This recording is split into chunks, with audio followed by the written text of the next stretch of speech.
A experience I had that is similar to the tendency to evaluate cultural block as described in Barna's article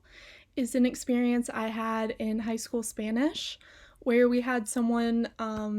from Spain start to explain his culture as it relates to bullfighting and the matador culture.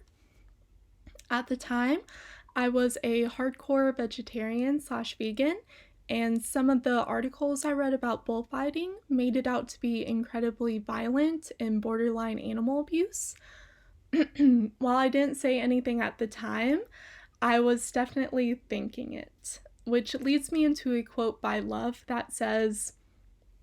a liberatory consciousness enables humans to maintain an awareness of the dynamics of oppression characterizing society without giving in to despair and hopelessness about that condition, to maintain an awareness of the role played by each individual in the maintenance of the system without blaming them for the roles they play.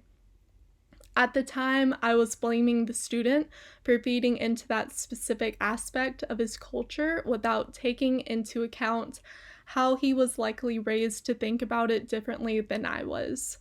Even so,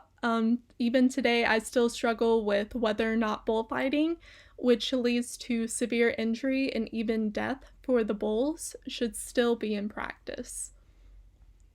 Thinking back to the reading on Baldwin and intersectionality, it's very important to consider these different perspectives when addressing cultural stumbling blocks because it allows us to better understand each other and the intricacies behind our thought processes and cultures.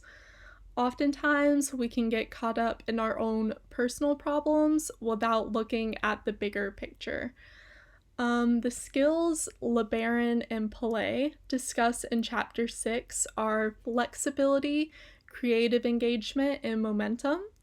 One quote that really stuck out to me in this chapter is, in different intercultural interactions, we may feel hesitant to continue engaging for fear that we may generate more conflict.